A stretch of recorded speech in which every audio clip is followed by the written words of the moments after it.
Үзэгч та бүхэндээ Монголын үндэсний олон нийтийн телевиз цагдаагийн ерөнхий газар хамтран бэлтгэдэг Амрын гэрээ нэвтрүүлгийнхаа ярилцлагын цаг болонг хүрэж байна. Өнөөдөр бид та бүхэндээ эрүүгийн цагдаагийн албаны эдийн засгийн гэмтрэхтэй тэмцэх газрын мөнгө бах гэмтрэхтэй тэмцэх эцсийн дарга Сүхэлттэй уулзуулах гэж байна. Ингээд танд энэ өдрийн мэнд хүргэе. За та бүхэнд бас энэ өдрийн мэндийг хүргье.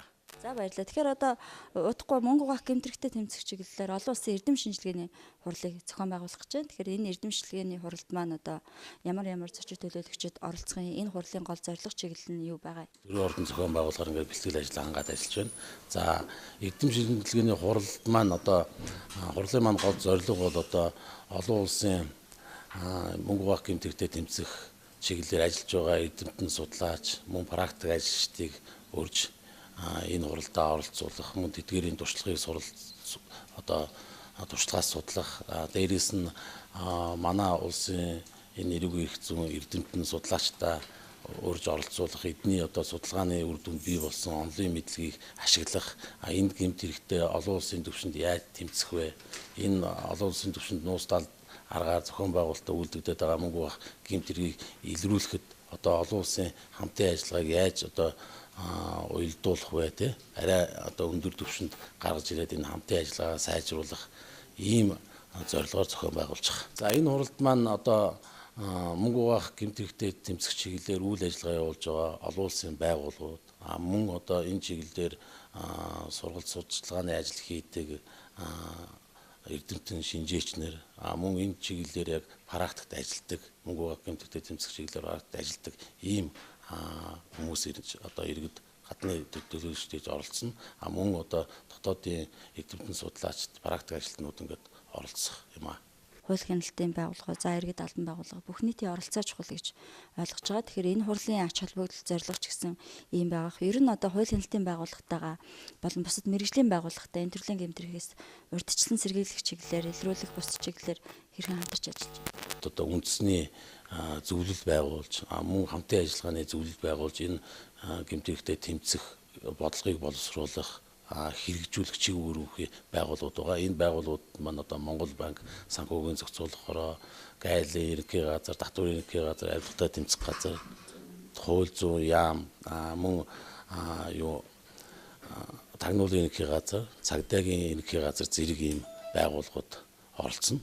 Прокурорын байгууллага мөн оролцсон. За энэ байгууллагуудын маань төлөөлөл маань энэ гэмт хэрэгтэй хэрхэн тэмцэх үү?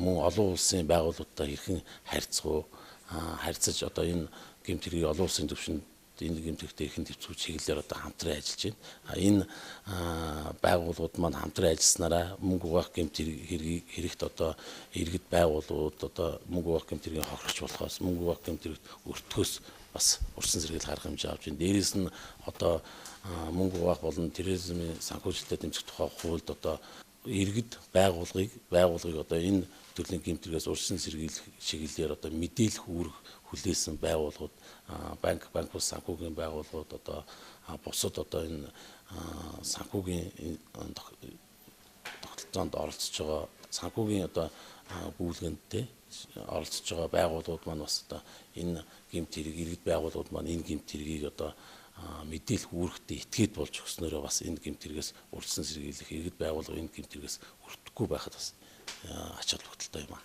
Дэлхийн 10 гарын орны эрдэмтэн судлаач шинжээчдтэй практик дээр үйл ажиллагаа явуулдаг мэрэгчлэтнүүд оролцож байгаа гэж байна. Тухайлан онцлох юм бол ямар улс орнуудаас оролцож байна. Хамгийн гол нь энэ эрдэм шинжилгээний энэ олон улсын хурлаас ямар үр дүн хүлээж байгаа вэ?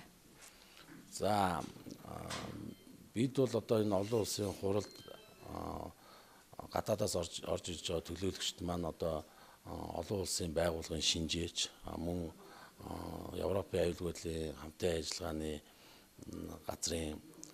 газраас энэ эдийн засгийн аюулгүй байдлын албаны дарга, мөн бүгд найрамдах Солонгос улсын яг энэ мөнгө бах гэмт хэрэгтэй тэмцэх чиглэлээр ажиллаж байгаа цагдаагийн байгууллагын ажилтан, мөн криминолог судалгааны чиглэлээр үйл ажиллагаа судалгаа хийдэг эрдэмтэд, мөн Америкийн нэгдсэн улсын холбооны мөрдөх төвчөний мөнгө бах гэмт хэрэгтэй тэмцэх чиглэлээр ажилдаг шинжээчнэр гих зэрэг олон улсын судлаач энэ мөнгө баг гэмтэгтэй тэмцэх чиглэлээр одоо практикт олон жил ажилласан туршлагатай ийм эксперт мэрэгчлэнгүүдийг хамгийн гол нь урьж авчирч энэ олон улсын эрдэмшилгээний хуралдаа оролцуулж байгаа. За олон улсын мөнгө баг гэмтэгтэй тэмцэх олон улсын эрдэмшилгээний хурлаас маань гарах үр дүн нь бол одоо энэ олон улсад үйлдэгдээд байгаа нууц тал дараагаар үйлдэгддэг зохион байгуулалтаар үйлдэгдэж байгаа энэ мөнгө баг гэмт хэргийг